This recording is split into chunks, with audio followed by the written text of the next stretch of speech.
Me expulsaron del día más importante de mi familia para no contaminar su imagen. Lo que ignoraban es que el testamento de mi abuela tenía una cláusula secreta para este exacto tipo de traición. Ahora, estoy a punto de activarla. El aire en la casa de mis padres en Querétaro siempre olía a cera para muebles y a decepciones silenciosas. Era un aroma pulcro, casi estéril, que se adhería a los sofás de brocado y a las vitrinas llenas de porcelana que nadie usaba jamás. La casa era como ellos, impecable por fuera, vacía de calidez por dentro. Había viajado desde la Ciudad de México esa mañana para lo que se suponía era la última prueba de mi vestido, un simple pero elegante diseño de seda color esmeralda que había elegido con más sentido del deber que con verdadero entusiasmo. Mi hermano Gael se casaba. Y no era solo una boda, era una coronación. La culminación de las ambiciones sociales de mis padres. Encontré a mi padre, Heriberto, en su estudio con paneles de caoba. Estaba de espaldas a mí, hablando por teléfono en ese tono zalamero que reservaba para los clientes importantes. No se giró cuando entré. Solo levantó una mano en un gesto vago que podía significar hola o no molestes. Esperé un minuto, sintiéndome como una intrusa en la casa donde crecí. Finalmente, colgó. Iria, dijo, su voz cambiando a un tono de negocios eficiente. ¿Todo bien con el viaje? Tu madre te está buscando. No preguntó por mi trabajo, ni por mi vida. Solo logística. Era lo único que compartíamos. Mi madre, Nuria, me encontró en el salón, justo cuando yo pasaba los dedos por el marco dorado del retrato al óleo de mi abuela Alba. Era el único objeto en toda la casa que parecía tener alma. La abuela Alba era la única persona en esta familia cuyo rostro no se contraía en una mueca de juicio al mirarme. Nuria se acercó, no con el bullicio habitual de una madre emocionada a días de la boda de su hijo, sino con el sigilo de un diplomático en una misión delicada. Sus ojos, maestros consumados en el arte de la manipulación, ya brillaban con lágrimas estratégicamente contenidas, listas para ser desplegadas. Iria, mi vida, comenzó, su mano fría y enjollada posándose sobre la mía. Su tacto no reconfortaba, reclamaba. Tenemos que hablar de algo. Es delicado.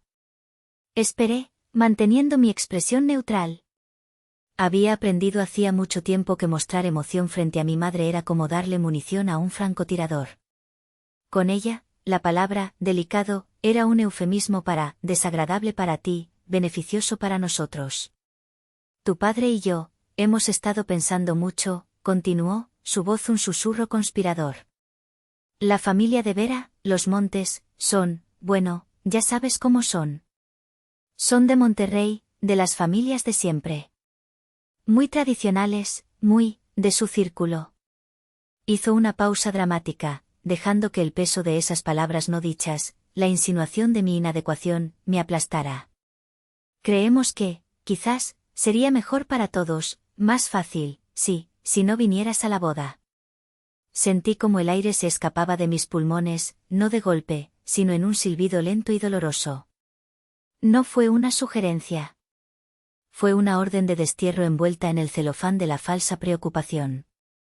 No es por ti, cariño, es por la situación, mintió, y las lágrimas que había estado conteniendo ahora se desbordaron en el momento justo, como si fueran una señal. Lo hacemos por amor, para protegerte. Es por tu propio bien, para evitar momentos incómodos. No queremos que te sientas fuera de lugar. Mi padre apareció en el umbral, como si hubiera estado esperando la señal. Su rostro era una máscara de pragmatismo severo. Tu madre tiene razón, dijo con su voz de abogado, la que usaba para sentenciar casos, no para hablar con su hija. Es una decisión lógica. La boda es un evento crucial para el futuro de Gael, para las conexiones de esta familia. No podemos permitirnos ninguna distracción.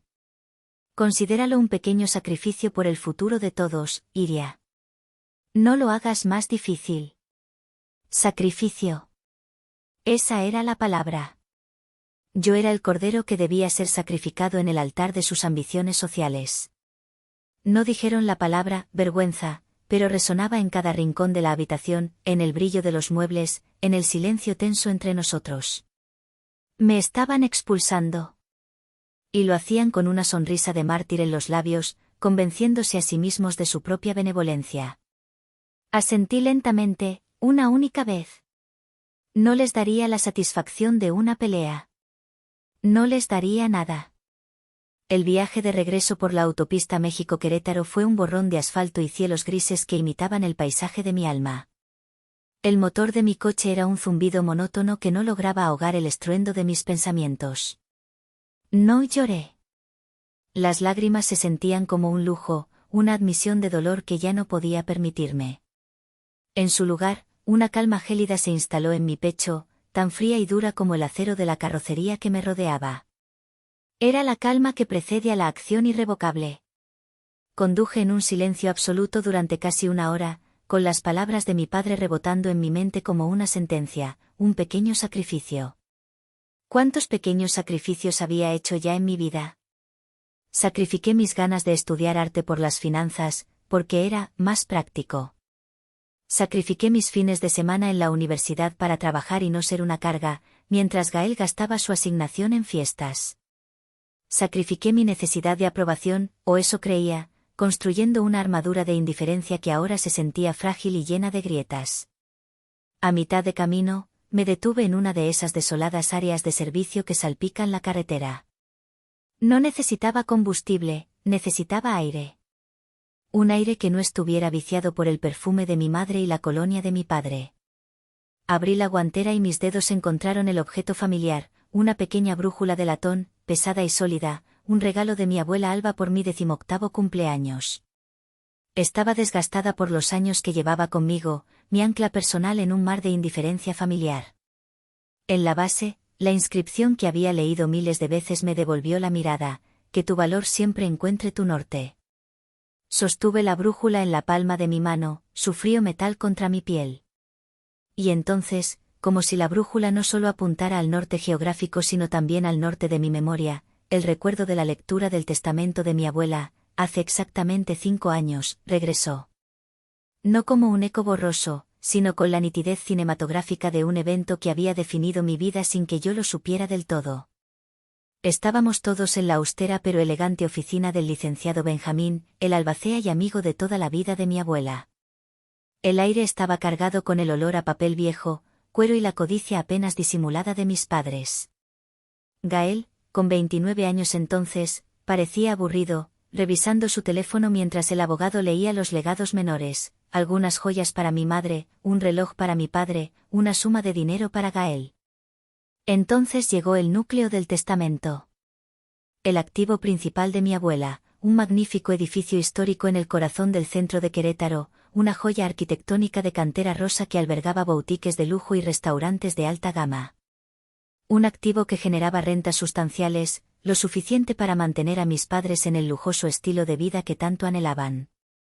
El edificio y sus ingresos, leyó el licenciado Benjamín con voz solemne, serán colocados en un fideicomiso, que se denominará Fideicomiso Alba V. Mi padre se inclinó hacia adelante en su asiento, sus manos entrelazadas sobre su maletín de cuero. Mi madre contuvo la respiración, sus ojos fijos en el abogado. Los beneficiarios de los ingresos mensuales netos generados por el activo serán mis hijos, Heriberto y Nuria, durante el resto de sus vidas, continuó el abogado. Un suspiro casi inaudible de alivio escapó de los labios de mi madre. Pero la siguiente frase lo cambió todo. Sin embargo, y esa palabra colgó en el aire como una sentencia, la administradora única, absoluta y fideicomisaria del fideicomiso será mi nieta, Iria. El rostro de mi padre pasó de la expectación a la incredulidad y luego a una furia helada. ¿Administradora? ¿Qué significa eso exactamente, Benjamín? Significa, dijo el abogado, mirándome directamente por primera vez ese día, con una mezcla de simpatía y respeto, que Iria tiene el control total sobre la gestión, las inversiones, los contratos de arrendamiento y todas las decisiones estratégicas concernientes al activo.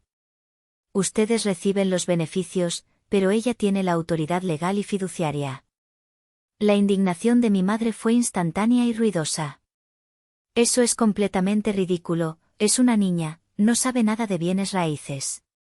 Tenía 27 años, mamá, recuerdo haber dicho en voz baja, mi voz apenas un susurro. Y soy analista financiera. La beneficiaria final y propietaria absoluta del activo, libre de fideicomiso, será Iria al cumplir los 35 años, o al fallecimiento de ambos beneficiarios primarios, lo que ocurra después, concluyó el abogado, ignorando la interrupción de mi madre. Pero no había terminado. Se aclaró la garganta, se ajustó las gafas y leyó la parte que, en ese momento, pareció una excentricidad dramática de una anciana. La parte que mis padres decidieron, conscientemente, olvidar. La parte que yo nunca olvidé. Además, dijo, su voz bajando a un tono más grave, se incluye una cláusula especial. Tuve el honor de redactarla bajo las especificaciones directas de la señora Alba. La hemos llamado la cláusula de salvaguarda. Miró a mis padres por encima de sus gafas, su mirada severa.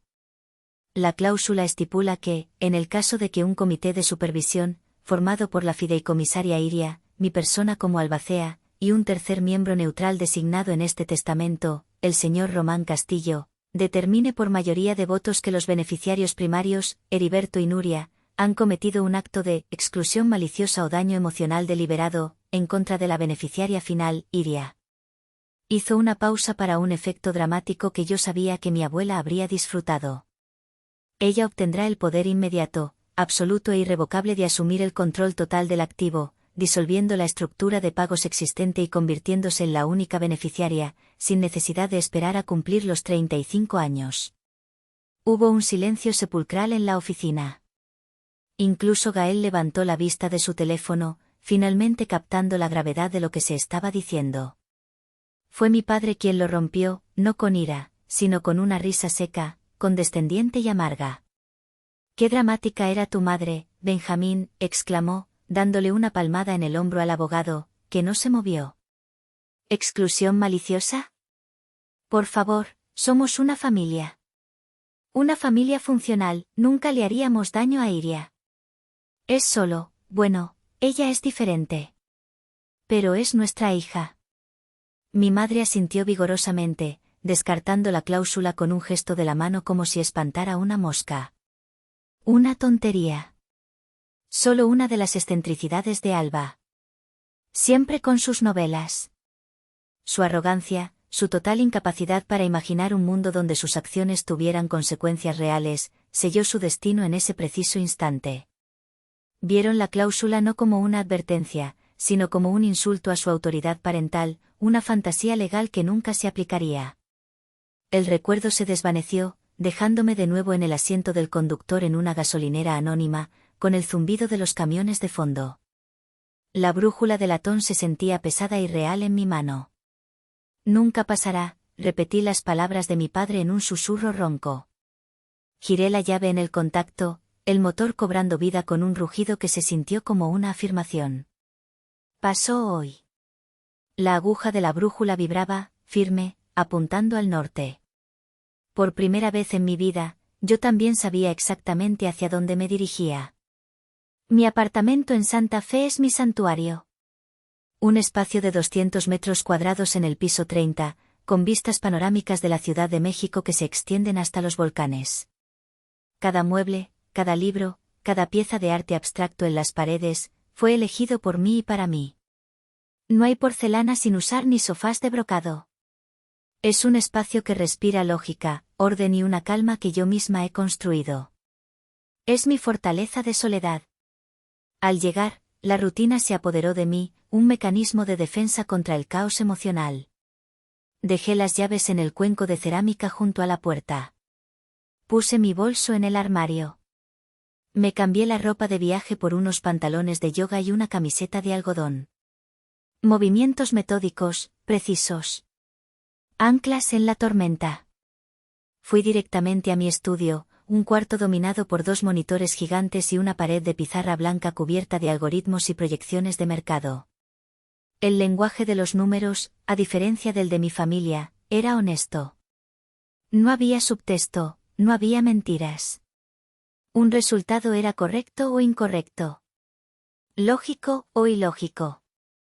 Abrí la caja fuerte oculta detrás de una falsa pared de libros de finanzas y saqué la carpeta de cuero grueso marcada como Fideicomiso Alba V. El tacto del cuero era familiar. Había estudiado esos documentos cientos de veces en los últimos 5 años, no por desconfianza, sino por deber. Había gestionado el activo con una diligencia casi obsesiva, aumentando los ingresos netos en un 30%, todo para que mis padres pudieran seguir organizando sus cenas benéficas y viajando por Europa. Lo había hecho en silencio, sin esperar un gracias, porque sabía que no llegaría. Extendí los documentos sobre mi escritorio de cristal. Las palabras de la cláusula de salvaguarda, que había memorizado hacía años, ahora parecían brillar en la página con una luz nueva y terrible. Exclusión maliciosa. Daño emocional deliberado. Eran definiciones legales precisas para el cuchillo que mis padres acababan de clavar en mi corazón y girar lentamente. Mi abuela lo había sabido. Había visto la dinámica tóxica, la forma en que me empequeñecían para que Gael pudiera brillar más alto. No me había dejado solo dinero, me había dejado un arma. Un arma de disuasión nuclear, diseñada para ser usada solo en el caso de una traición existencial. Y este era el caso. Me senté frente a mi laptop, con los dedos suspendidos sobre el teclado, lista para redactar el correo para el licenciado Benjamín. Y fue entonces, en ese silencio absoluto, interrumpido solo por el lejano murmullo del tráfico de la ciudad 30 pisos más abajo, cuando el compartimento de datos a procesar se abrió de golpe. Una ola de dolor puro y devastador me golpeó con la fuerza de un huracán. No era solo la humillación de la boda. Era el peso acumulado de 32 años de ser la hija invisible, la decepción silenciosa, el proyecto fallido. La fiesta de 15 años que se convirtió en una cena íntima porque no había presupuesto, solo para ver un coche nuevo para Gael aparecer en la cochera la semana siguiente. Las matrículas de honor que eran recibidas con un lacónico, es tu obligación, mientras que los mediocres aprobados de mi hermano se celebraban con cenas en los restaurantes más caros de la ciudad. El constante recordatorio de que mi cerebro, mi ambición, mi independencia, no eran activos, sino pasivos en el balance social de mi familia. Y me di cuenta, con una claridad que me partió el alma, de que activar la cláusula era mucho más que una maniobra legal. Era el acto final y definitivo de matar la pequeña, estúpida e irracional esperanza que, a pesar de todo, todavía albergaba en algún rincón oscuro y polvoriento de mi corazón. La esperanza de que algún día, milagrosamente, me vieran. De que me quisieran por quien era, no por quien desearían que fuera. Activar la cláusula significaba aceptar que ese día nunca llegaría. Significaba amputar una parte de mí que había estado enferma durante mucho tiempo, pero que seguía siendo una parte de mí. Era necesario. Era justo. Era un acto de supervivencia. Pero dolía. Dolía como el infierno. Una sola lágrima, caliente y traicionera, se deslizó por mi mejilla y cayó sobre el escritorio de cristal con un sonido casi imperceptible. La observé por un momento, una mancha imperfecta en una superficie perfecta. La representación física de mi última debilidad. Luego, con la misma precisión con la que ejecutaría una operación bursátil de alto riesgo, la limpié con el dorso de la mano. Se acabó. Abrí un nuevo documento. El cursor parpadeaba, esperando. Mis dedos, firmes ahora, comenzaron a escribir. No como una hija herida, sino como la albacea del legado de mi abuela. Como la guardiana de su justicia. El documento que redacté no era una carta cargada de emoción. Era un informe forense de la traición, frío, detallado y objetivo, estructurado con la misma lógica que aplicaría a un análisis de riesgo corporativo. Lo titulé, Notificación para la convocatoria urgente del Comité de Supervisión y solicitud de votación para la ejecución de la cláusula de salvaguarda del Fideicomiso Alba V. Dividí el texto en secciones numeradas, reforzando la impersonalidad y la seriedad del asunto. Describí de manera concisa la situación, una solicitud directa y explícita por parte de los beneficiarios primarios, Heriberto y Nuria, para que la beneficiaria final, Iria, se autoexcluyera del evento familiar más significativo de la década, la boda de su hermano Gael. El motivo aducido, proteger y mejorar la posición social de la familia ante los influyentes parientes políticos. Transcribí la conversación casi palabra por palabra, usando comillas para las frases más condenatorias. Un pequeño sacrificio por el futuro de la familia. Para evitar momentos incómodos. No queremos que te sientas fuera de lugar. No añadí mi interpretación, dejé que la crueldad metódica de sus palabras hablara por sí misma. Detallé la hora, el lugar y los participantes. Datos. Hechos. Irrefutables.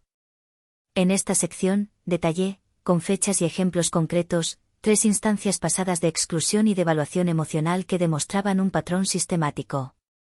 El incidente de la quinceañera y el coche. El desdén por mis logros académicos frente a la celebración de la mediocridad de Gael. La constante crítica a mi independencia como algo poco femenino y intimidante. No era un arrebato, era la culminación de una vida entera de condicionamiento para sentirme inadecuada. Aquí cité directamente la cláusula de salvaguarda del testamento. Luego, en una tabla de 2 columnas, emparejé cada frase de la cláusula con un hecho del incidente actual o del patrón histórico. Término de la cláusula: exclusión maliciosa. Evidencia: prohibición explícita de asistir a un evento familiar clave. Término de la cláusula: daño emocional deliberado. Evidencia: uso de manipulación emocional y justificación del acto como un sacrificio necesario, demostrando plena conciencia del dolor que causaría. Concluía con una solicitud formal para que el comité de supervisión se reuniera de manera virtual y votara sobre la activación inmediata de la cláusula, citando la urgencia de la situación y el flagrante incumplimiento de los deberes fiduciarios implícitos de los beneficiarios primarios. Terminé el informe, lo convertí a PDF, lo encripté con una contraseña de 24 caracteres y lo adjunté a un nuevo correo electrónico. Eran las 10 de la noche. Me obligué a dormir, sabiendo que el día siguiente sería decisivo. A las 7 en punto de la mañana siguiente, con una taza de café negro en la mano, llamé al licenciado Benjamín a su número directo. No le pregunté si podía hacer algo. No le pedí consejo. Fui directa. Licenciado, buenos días. Soy Iria. Le llamo para informarle que he decidido invocar la cláusula de salvaguarda. Hubo un silencio al otro lado de la línea. No fue un silencio de sorpresa, sino de respeto y, quizás, de una larga espera que había llegado a su fin. Casi podía oírlo asentir. Buenos días, Iria, respondió por fin, su voz tranquila y firme, la voz de un hombre que había visto mucho. Para ser honesto, he esperado esta llamada durante 5 años. La sabiduría de tu abuela era inmensa, y su amor por ti, aún más. Acabo de enviarle el informe formal a usted y al señor Román Castillo, le informé. Román, el tercer miembro del comité, era un viejo amigo y socio comercial de mi abuela, un hombre de una integridad intachable que la había respetado profundamente. Lo he recibido, confirmó Benjamín. Lo revisaré de inmediato y me pondré en contacto con Román. Recibirás nuestra resolución antes del final del día. Haremos esto según el libro, Iria. Tal como Alba hubiera querido. No tuve que esperar tanto. A las 3 de la tarde, mientras estaba en medio de una compleja simulación de mercado en mi oficina, recibí un correo electrónico conjunto del licenciado Benjamín y de Román. Era breve y al grano, con la formalidad de un veredicto. Estimada Iria. Después de una revisión exhaustiva del informe presentado y una deliberación conjunta a través de una llamada segura, el Comité de Supervisión ha emitido su voto sobre la ejecución de la cláusula de salvaguarda del fideicomiso Alba V. El resultado es unánime, 3-0 a favor de la activación. El mecanismo legal diseñado por tu abuela para tu protección ha sido puesto en marcha. Estoy preparando la notificación oficial de transferencia de poder. Por favor, indícame el momento exacto en que deseas que sea entregada. Atentamente. Licenciado Benjamín Herrera y Román Castillo. Leí el correo 3 veces. 3-0. Unánime. La bomba de tiempo que mis padres habían ignorado con tanta arrogancia acababa de ser armada y su temporizador estaba en mis manos. Respondí al correo con una sola línea, mi pulso firme, mi mente clara. El próximo sábado a las 2 horas, por favor. Ni un minuto antes, ni un minuto después. La hora exacta en que mi hermano, el hijo dorado, diría, sí, aceptó. El sábado de la boda llegó con un sol radiante sobre la Ciudad de México. Mientras mi familia se preparaba para el gran evento en una lujosa hacienda a las afueras de Monterrey, rodeados de flores importadas y susurros de admiración, yo me preparaba para el mío.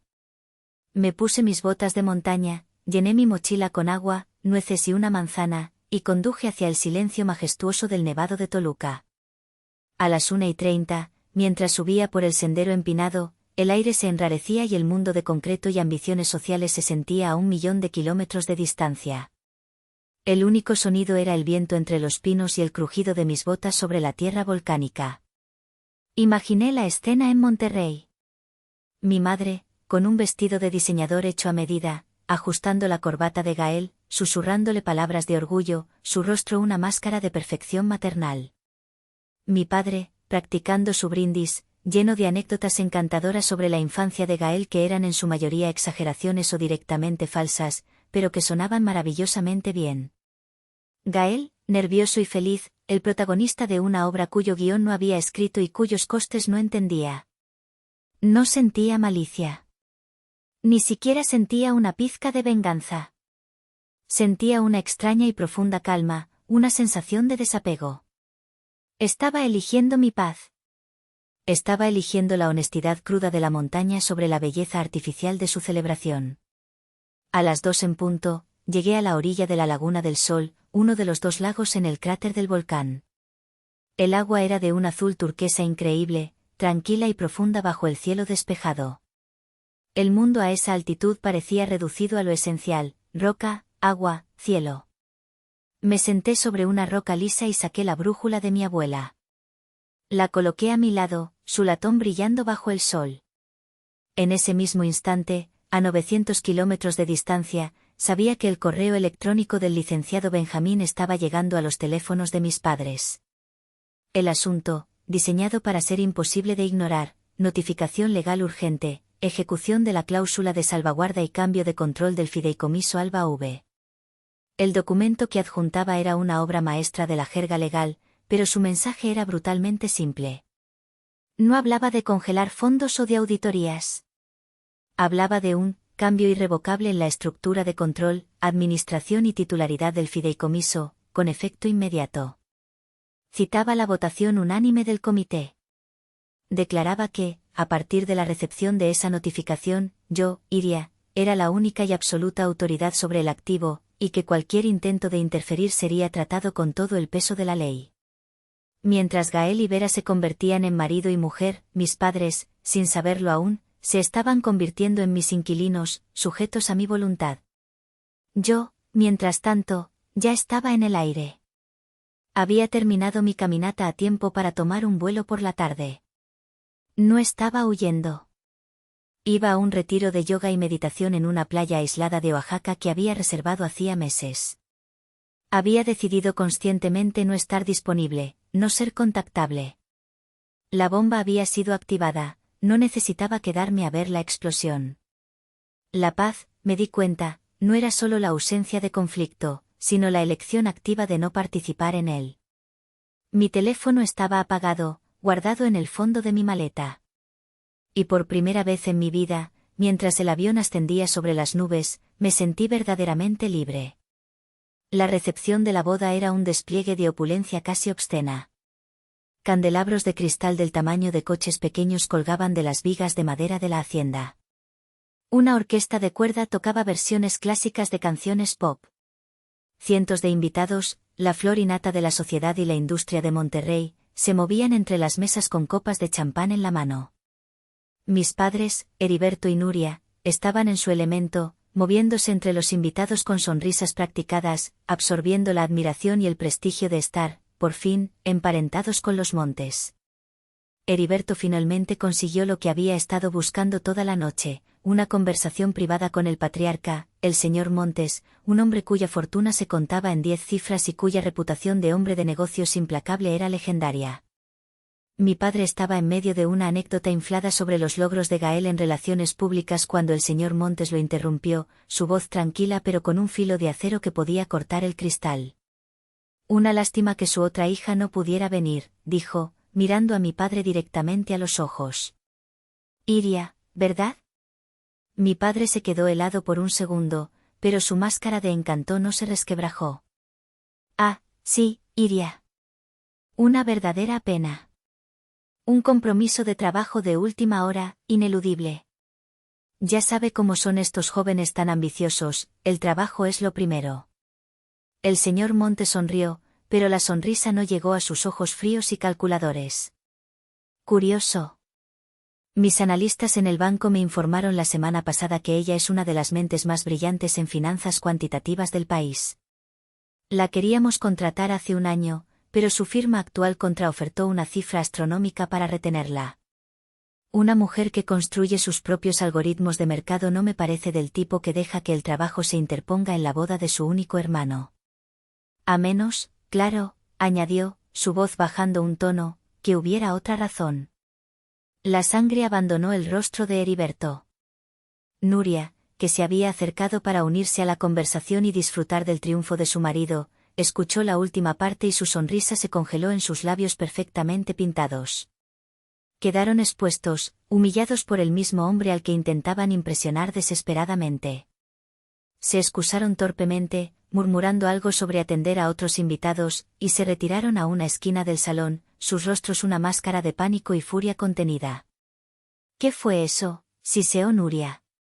¿Cómo sabe el tanto de Iria? No lo sé, respondió Heriberto, su voz tensa. Alguien debió. Fue en ese momento de máxima vulnerabilidad cuando Heriberto sacó su teléfono, quizás para distraerse, quizás por hábito. Y vio el correo. El asunto en negrita, las palabras, notificación legal urgente, saltando de la pantalla. Lo abrió, sus ojos escaneando las primeras líneas. Su mano, la que sostenía una copa de champán carísimo, comenzó a temblar tan violentamente que el líquido dorado se derramó sobre la solapa de su smoking. No dijo nada. Simplemente le pasó el teléfono a Nuria, su rostro pálido como el de un fantasma.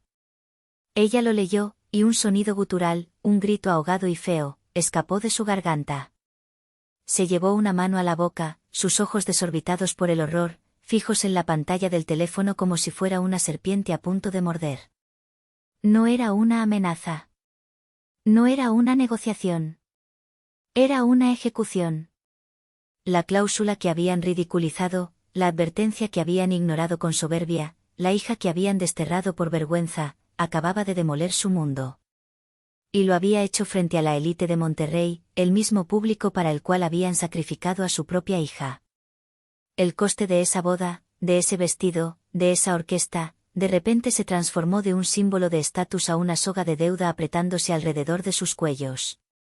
Observaron el salón lleno de gente riendo y brindando, y por primera vez, no vieron un triunfo social. Vieron las ruinas de su imperio, un imperio construido sobre cimientos de arrogancia y pagado con un dinero que, desde hacía exactamente 37 minutos, ya no era suyo. El lunes después de la boda, el bombardeo comenzó. Aterricé en Oaxaca y encendí mi teléfono por primera vez en 48 horas. La avalancha de notificaciones fue instantánea y abrumadora. 37 llamadas perdidas. 52 mensajes de texto. 23 mensajes de voz. La mayoría de mis padres, unos pocos de Gael. Apagué las notificaciones y escuché el primer mensaje de voz de mi padre, por pura curiosidad clínica. Su voz, normalmente tan controlada, era un gruñido de furia impotente. Iria, contesta el teléfono, ¿qué has hecho? Esto es ilegal, te demandaré, has perdido la cabeza. Borré el mensaje. El siguiente era de mi madre. Era una obra maestra de chantaje emocional, una sinfonía de sollozos, suspiros y acusaciones veladas. Hija, no sé qué te hemos hecho para merecer esto. Después de todo lo que te hemos dado. Estás destruyendo a tu familia. A tu pobre hermano. Borré el mensaje. Su dolor no era por haberme herido, era por haber sido descubiertos. Los ignoré a todos. Mi único punto de contacto era el licenciado Benjamín, quien, como me informó en un breve correo, estaba gestionando la comunicación con la eficiencia de un cortafuegos. Una semana después, mientras estaba sentada en la playa, viendo el atardecer pintar el Pacífico de naranja y púrpura, Gael me llamó a mi número personal, el que solo él y unos pocos amigos tenían. Esta vez, contesté. Su tono inicial era de indignación, una imitación pálida de la furia de mi padre. ¿Qué demonios has hecho, Iria? Mamá y papá están histéricos. Dicen que les has robado, estás loca. Dejé que terminara su diatriba, escuchando el sonido de las olas de fondo. Cuando finalmente se quedó sin aire, respondí con una calma que lo desarmó por completo. No he hecho nada que la abuela no hubiera previsto, Gael. ¿La abuela? Ella está muerta, esto es cosa tuya, estás siendo cruel y vengativa.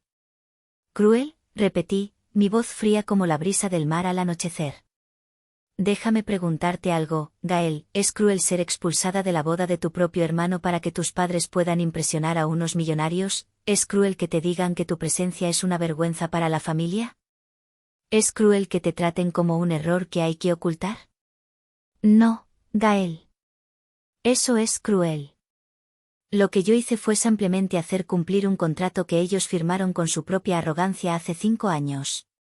Hubo un largo silencio al otro lado de la línea. Podía oírlo respirar, el sonido entrecortado. La narrativa simple de Iria la hermana rara y vengativa no encajaba con la lógica fría que le estaba presentando. No, no entiendo, dijo finalmente, su voz más suave, teñida de una confusión genuina. Claro que no entiendes, le dije, y por primera vez, sentí un atisbo de pena por él, por el niño dorado que nunca había tenido que enfrentarse a una consecuencia real en su vida. Nunca has tenido que entender nada. Mamá y papá siempre han allanado tu camino. Te han protegido de la realidad. Pero la realidad es esta, su estilo de vida, tu coche, incluso una parte de esa boda tan cara, se pagaban con los ingresos de un edificio que ya no controlan. La abuela nos dejó a cada uno lo que necesitábamos, Gael. A ti, la oportunidad de finalmente valerte por ti mismo. Y a mí, la herramienta para protegerme de ellos. ¿Pero por qué ahora?, suplicó, y su voz sonaba joven y asustada. Pregúntales a ellos, Gael. Pregúntales qué me dijeron la semana pasada en su perfecto salón con olor a cera. Pregúntales por qué su única hija, tu única hermana, no estuvo en tu boda. Quizás entonces, solo quizás, empieces a entender. Y con eso, colgué suavemente. Las semanas que siguieron fueron un torbellino de drama familiar a distancia. Familiares lejanos, los monos voladores de mis padres, me enviaron mensajes, algunos acusadores, otros ampliamente confusos. No respondí a ninguno. Mi silencio era mi respuesta más poderosa. Un mes después, de vuelta en la Ciudad de México, recibí una llamada inesperada. Era Román Castillo, el tercer miembro del comité. Solo quería llamarte para decirte algo, Iria, dijo, su voz de hombre mayor amable pero firme. Alba estaría increíblemente orgullosa de ti. No por la dureza de tu acción, sino por el valor que demostraste. Hizo falta mucho valor. Hiciste lo correcto. Su validación, la de un hombre que había conocido y respetado a mi abuela, significó más para mí que cualquier disculpa que mis padres pudieran ofrecer jamás. 6 meses después. El polvo se ha asentado. El ruido se ha desvanecido en un murmullo lejano. La tormenta ha pasado, y en su lugar ha quedado una calma limpia y clara. He asumido el control total del fideicomiso, y con él, del legado de mi abuela. El edificio del centro de Querétaro ya no es solo una fuente de ingresos pasivos. Se ha convertido en mi proyecto. Estoy trabajando con un equipo de arquitectos para restaurar su fachada histórica y modernizar sus interiores, no para atraer a marcas de lujo internacionales, sino para crear un espacio para artistas y diseñadores locales. Un centro de creatividad, no de consumismo. El legado de mi abuela ya no se usa para mantener una fachada de respetabilidad, sino para construir futuros. A través del licenciado Benjamín, he establecido un estipendio básico para mis padres. Se deposita mensualmente en su cuenta desde una sociedad anónima para que no puedan rastrearlo directamente hasta mí. Es una suma modesta, impersonal y no negociable. Es suficiente para que vivan con dignidad, no para que vivan de las apariencias, le expliqué a Benjamín en nuestra última reunión. Él simplemente asintió, comprendiendo perfectamente. Es el último lazo, uno que mantengo no por afecto, sino para asegurarme de que mi conciencia esté tranquila. La mayor parte de los ingresos, sin embargo, ahora tiene un propósito mucho más significativo. He creado la Beca Alba V. Es una fundación dedicada a apoyar a mujeres jóvenes y brillantes de entornos desfavorecidos que quieran estudiar carreras de STEM, ciencia, tecnología, ingeniería y matemáticas en las mejores universidades de México. La semana pasada, entrevisté por Zoom a la primera candidata seleccionada. Una joven prodigio de las matemáticas de un pequeño pueblo de Oaxaca, con unos ojos que ardían con la misma ambición y la misma sed de conocimiento que yo tenía a su edad. Mientras hablaba de sus sueños de diseñar inteligencia artificial, vi un reflejo de mí misma, la chica que se escondía en la biblioteca para leer libros de cálculo avanzado. Al final de la entrevista, le informé que había ganado la beca completa. La explosión de alegría en su rostro fue más gratificante que cualquier bono que hubiera recibido en mi vida. Esta noche, estoy en el balcón de mi apartamento. Las luces de la Ciudad de México se extienden ante mí como una galaxia de promesas que ahora siento que puedo alcanzar. Estoy sola, pero por primera vez en mi vida, no me siento sola. Siento una profunda conexión con mi abuela, con la mujer que vio mi futuro y me dio las herramientas para reclamarlo. Siento una conexión con esa joven de Oaxaca a la que nunca conoceré en persona, pero cuya vida cambiará gracias a una cláusula en un testamento. Me siento, finalmente, completa.